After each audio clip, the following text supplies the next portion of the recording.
Hola, soy Francisco, soy del estudio Toco y voy a estar en el número 15 de la revista Bestia.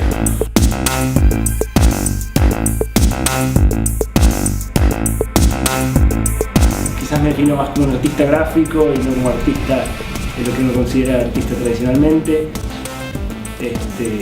De todas formas, tengo, el sustento es la ilustración y la gran parte de mis trabajos son en relación al diseño y a la ilustración y a la dirección de arte.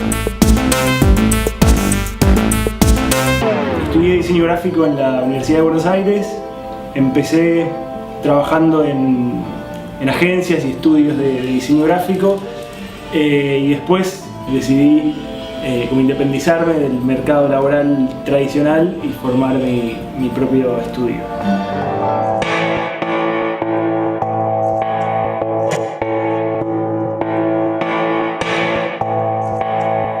Mi trabajo es mayormente digital. Empiezo siempre trabajando con un lápiz y un papel, bocetando ideas, bocetando sobre lo que se me ocurre. Nunca voy directamente hacia la computadora. Me parece que eso te da una frialdad que no está buena.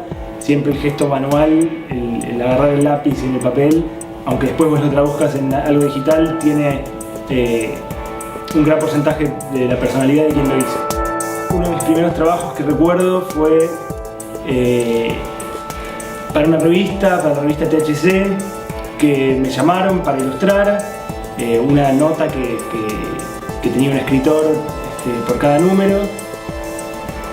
Sinceramente ahí le puse muchísimo, había en relación a lo que me pagaban por ese trabajo era irrisorio, pero me parece que de vuelta ahí fue como uno de los comienzos en que pude mostrar el potencial o lo que yo quería hacer. Trabajando varios años con la computadora, digitalmente, y ya tenía como una idea veía mi trabajo en capas, con una sucesión de layers superpuestos, y todo el tiempo me lo imaginaba con movimiento o con volumetría eso. El año pasado me invitaron a exponer en una galería en Nueva York y fue el impulso que me dio a mí para empezar a hablar de otra forma. Olvidarme un poco de la ilustración y presentarme más como con una obra pictórica, que ahí entra el lado como el costado más artístico.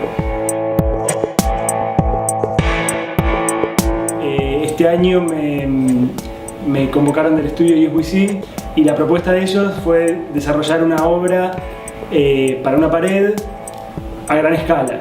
La obra en total tenía 8 por 2,5. Era un desafío importante porque implicaba como pasar radicalmente a otra escala. Si bien ya había hecho algunas obras y algunas pruebas en volumetría, esto implicó como poner el cuerpo desde otro lado. Lo que hice para esta obra fue también empezar a trabajar a mano sobre las formas, sobre el espacio, con las dimensiones, traducirlo digitalmente y después de esa traducción digital con melamina, con multilaminados, cortar piezas y reensamblarlas en el espacio. Lo que me resulta interesante de la disciplina y de lo que hago es justamente la cantidad de puertas que uno puede abarcar. Muchas veces me preguntan cómo me imagino yo a futuro, o si soy artista, o si voy a dedicar a hacer este tipo de obras, o si voy a seguir con la ilustración, y sinceramente no lo sé. No me interesa cerrar puertas, no me defino como un ilustrador y toda mi vida voy a ser ilustrador. Quizás en 5 años me canse y me interese generar otra cosa. Por ahí va mi desarrollo. Hola, soy Francisco, soy del estudio Toco. ¿Querés hacer otro más? Uno más, después al final lo repetimos este más. Sí. Es que ahora está todo muy acartonado. Hola, soy Francisco, dirijo el estudio Toco y voy a estar en el número 15 de la revista Bestia. Para que justo pase el debut. Qué buenísimo.